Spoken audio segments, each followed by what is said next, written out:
I lead the team that cares for, maintains and develops the Parliament House art collections.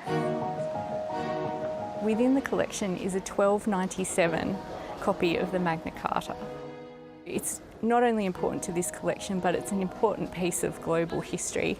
And the Magna Carta is, of course, celebrated as one of the founding documents of parliamentary and constitutional government. It was created first in 1215 in the reign of King John, who was widely considered to be a bit of a tyrant.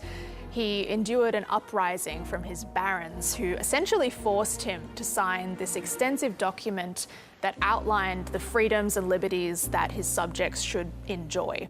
And there are only 4 known copies of the 1297 version. The copy of the Magna Carta that is owned by the Australian government was actually found in a school in Somerset in England in the 1930s. They put it up for auction in the 50s and Prime Minister Robert Menzies bought it for the sum of £12,500. Today it's estimated to be worth $35 million. Anybody who reads the Bill of Rights and then compares it with Magna Carta will see how deeply the course of history has been influenced by Magna Carta itself. So the 1297 copy of the Magna Carta that belongs to the Australian nation had been on display for a very long time. There had been 50 years worth of improvements in technology, and it was felt that now was the time to really bring all of that knowledge and technology to bear on a new investigation, take it off display, do the work to bring it back on display with the best possible conditions for 2024. I started working on the Magna Carta project in 2015, so I've been on it for nearly 9 years now, so it's been quite a journey. There were several stages that were quite challenging. The riskiest and I guess most stressful part was the opening of the CSIRO preservation case.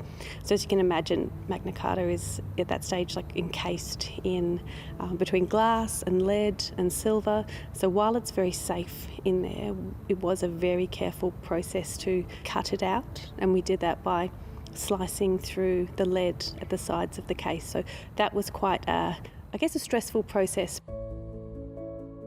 You create mock-ups and you go through, anytime you have to move something, or you go through lots of rehearsals. So for the one time we moved the Magna Carta, we might have, practice the moving 10 or 15 times, just so we're sure that everyone's hands are in the right spot and everyone knows where to move. When we actually do the move or whatever process we're doing, that we've got it very clear in our head what's going to happen and there's nothing left to chance. As we know, it's from the 13th century. It's actually made of parchment, which is animal skin. The ink is iron gall ink. The seal on it is beeswax. These are all organic materials which can degrade really easily. So caring for this object is really difficult and also really important given its historical significance. The cords have this beautiful finger loop braiding. The science of creating sheepskin parchment is fascinating. The skill of the scribes who actually copied out the document is incredible. So I think it's important on so many levels as an artefact, as a document, as a symbolic moment in the development of parliamentary and constitutional government. I've probably touched the Magna Carta more than anyone else, to be perfectly honest. So one part of the process that was where I spent the most time physically in contact with the Magna Carta was there was a series of patches that had been attached to the back in a repair stage. We're not quite sure when, possibly the 1950s or the 1930s, definitely before it came to Australia. I spent 2 weeks with the world's tiniest scalpel under a microscope thinning these patches down so that they were not so thick and bulky and didn't cause the parchment to distort. So when Magna Carta was put into its preservation case by the CSIRO back in 1961, they used what's called an anoxic environment. So it was an environment without oxygen, and it was believed at the time that this was the best approach. Recent scientific analysis has identified that perhaps the ink in particular would be better off in an environment with oxygen in it. So we've returned it to an oxygen atmosphere, so basically it's got standard air in the case.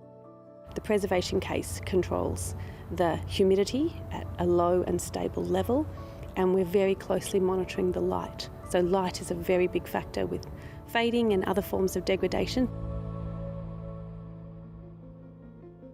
Well, there's a common misconception that Magna Carta is part of our law in Australia.